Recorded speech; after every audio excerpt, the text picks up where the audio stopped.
Hello, dear students. Today, I'm going to speak about the foundation of human skills, specifically focusing on the primary and secondary dimensions of individual differences. Before we begin, let's understand a simple fact about human behavior. No two people are exactly the same. Every person behaves differently because our behavior is shaped by two major forces, our personality and our environment. This idea was beautifully explained by Kurt Lewin, who said that behavior is a function of the person and the environment. That means who we are and where we come from. Both play an equal role in determining how we think, feel, and act. Even if two people experience the same situation, they might react in completely different ways. For example, one person may see a problem as a challenge, while another may see it as a threat. These differences make every individual unique, and understanding these differences is the foundation of human skills. Understanding individual differences. When we study human behavior, one thing becomes very clear. All human beings are similar in many ways, yet different in many others. Everyone has basic traits like emotions, intelligence, and the ability to learn, but the degree and way in which we express these traits vary greatly. Even identical twins, though they share the same genes, can differ in their emotions, social behavior, and interests. In an organization, too, we see these differences every day. One employee may enjoy working under pressure, while another prefers a calm and structured environment. Recognizing and appreciating these individual differences helps managers to assign the right people to the right jobs and maintain harmony at work. Primary and secondary dimensions of individual differences. Now, let's move to the core part, the dimensions that make us different from each other. Individual differences are generally classified into two categories, primary dimensions and secondary dimensions. A. Primary dimensions. Primary dimensions are inborn and mostly unchangeable characteristics. They are visible, deeply rooted, and have a strong impact on how we are perceived by others. These include age, gender, race, ethnicity, sexual orientation, physical and mental abilities.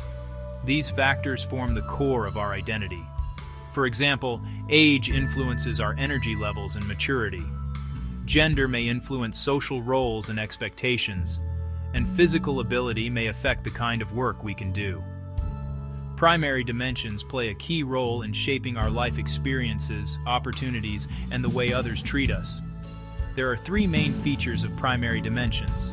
Some primary dimensions, like caste or ethnicity, may have a very strong influence on an individual's life or social standing.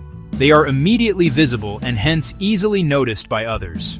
Because they are so visible, they often become the basis for prejudices and stereotypes. B. Secondary dimensions. Secondary dimensions are the less visible, more flexible parts of our identity. Unlike primary dimensions, these can change over time as we grow and gain new experiences. Examples include educational background, marital or family status, work experience and job role, geographic location, religion, communication style, attitude, and work style.